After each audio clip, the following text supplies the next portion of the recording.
திரைவிமர்சன நிகழ்ச்சியில் இயக்குனர் தமிழ் இயக்கத்தில் வெளியே வந்திருக்கிற எலெக்ஷன் படத்தை பற்றி பார்க்க போகிறோம். இந்த படத்துடைய கதையை பற்றி பார்த்தோம்னா, படத்தில் ஹீரோவுடைய அப்பா ஒரு கட்சியில் சின்ன வயசுலேருந்து ஒரு 40 வருஷமாக விசுவாசமான தொண்டராக இருக்கார்.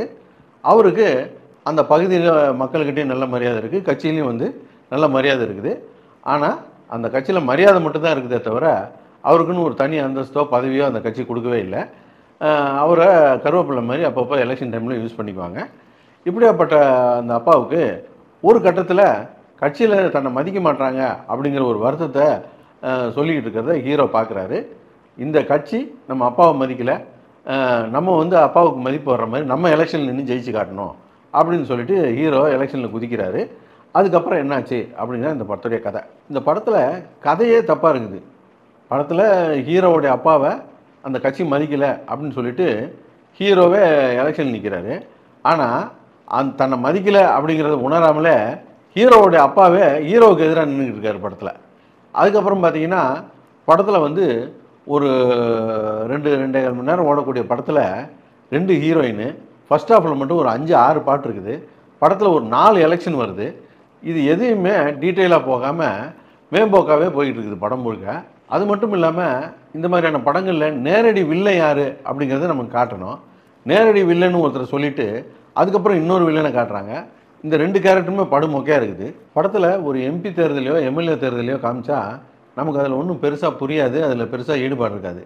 ஆனால் இதில் உள்ளாட்சி தேர்தலை காட்டுறாங்க. உள்ளாட்சி தேர்தல் அப்படின் போது இந்த எலெக்ஷன் நிற்கிற கேண்டிடேட்லாம் நேரடியாகவே நமக்கு அறிமுகமானவங்களாக இருப்பாங்க, தெரிஞ்சவங்களாக இருப்பாங்க. அப்போது நம்மளால் தொடர்புபடுத்திக்க முடியும். அவங்க ஓட்டு வாங்குறதுக்கு என்னென்ன வேலையெல்லாம் பண்ணுறாங்க அப்படிங்கிறது வந்து ஒரு இன்ட்ரெஸ்டிங்கான விஷயமா இருக்கும்.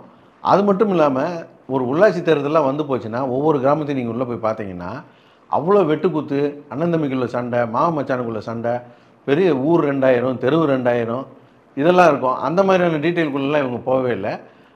பார்த்திங்கன்னா மேல்மட்ட அரசியல் மட்டும்தான் காட்டியிருக்காங்க. அதில் நடக்கிற மேல்மட்ட அரசியல், ஒரு கட்சிக்காரன் வந்து இன்னொரு முக்கியமான ஆளை விலைக்கு வாங்குறது, இந்த மாதிரியான அரசியல் தான் காட்டியிருக்காங்க. அதனால படம் பார்க்குறவனுக்கு ஒரு படத்தில் ஒரு 4 எலெக்ஷனை காட்டும்போது ஒரு இன்வால்மெண்ட்டே இல்லாமல் பார்க்க வேண்டியதாக இருக்குது. இந்த டைரக்டருடைய முந்தைய படமான சேத்துமானில் அவ்வளோ டீட்டெயில் பண்ணியிருப்பாங்க, அவ்வளோ அரசியல் பண்ணியிருப்பாங்க. அந்த மாதிரியான டீட்டெயிலெலாம் இதுக்குள்ளே இல்லை. இதை பார்த்து தெரிஞ்சுக்கிற அளவுக்குலாம் அந்த ஒரு ஓட்டு என்ற சீன் மட்டும்தான் நமக்கு புதுசாக இருந்தது. மீதி எல்லாமே ரொம்ப மேம்போக்கான ஒரு சீனாகவே போச்சு. அதில் கூட அந்த ஓட்டு எண்ணும்போது திடீர்னு பார்த்தா அப்பா வந்து அது பையனுக்கு எதிராக நிற்கிறாரு அப்படிங்கிறது அந்த சீனில் தான் ஓப்பன் ஆகுது. அதுக்கு முன்னே என்ன ஏதாவது சீனை கட் பண்ணிட்டாங்கன்னு தெரியல. திடீர்னு அங்கே ஒரு குழப்பமாகி போச்சு. ஹீரோ இருக்கிற வார்டை இந்த எலெக்ஷனுக்கு லேடிஸ் வார்டாக அறிவிச்சிடுறாங்க. அதனால் அவர் நிற்காம அவருடைய ஒய்ஃபை எலெக்ஷன் நிற்க வைக்கிறாரு. அந்த அம்மா கவர்மெண்ட் ஸ்கூலில் டீச்சராக இருக்குது. அந்த வேலையை ரிசைன்மெண்ட் வந்து நிற்கிது. அதுக்கு பதிலாக வீட்டில் இருக்கிற அம்மாவை நிற்க வைக்கலாம்ல. அது 10 லட்ச ரூபா கடன் இருக்குன்றாரு. அந்த அம்மா 1 லட்ச ரூபா சம்பளம் வாங்கும். அதை விட்டு வந்து எலெக்ஷன் நின்றுக்கிட்டு இருக்குது. படத்தில் நடித்தவங்க எல்லாருமே நல்லா நடிச்சிருந்தாங்க. ஆனால் எந்த கேரக்டருமே சரியாக எழுதலை. ஆனால் ஒரே ஒரு கேரக்டர், அந்த பாவல் கேரக்டர் மட்டும் சரியாக எழுதியிருந்தாங்க. அவரும் பிரமாதமாக நடிச்சிருந்தார். மொத்தத்தில் இந்த படம் எப்படி இருக்குது அப்படின்னு கேட்டிங்கன்னா, சேத்துமான் மாதிரி ஒரு நல்ல ஜாதிய அரசியல் புரிதலோடு ஒரு படத்தை எடுத்த ஒரு இயக்குனர் ஒரு கமர்ஷியல் படம் எடுக்கிறேன்னு சொல்லிட்டு எந்த ஒரு புரிதலுமே இல்லாமல் இந்த மாதிரி படங்கள்லாம் எடுத்தால் அதில் 2 ஹீரோயின் இருக்கணும், அதுக்கு பாட்டெல்லாம் இருக்கணும்னு போட்டு அவராக குழப்பிக்கிட்டு நம்மளையும் குழப்பினது தான் மிச்சம்.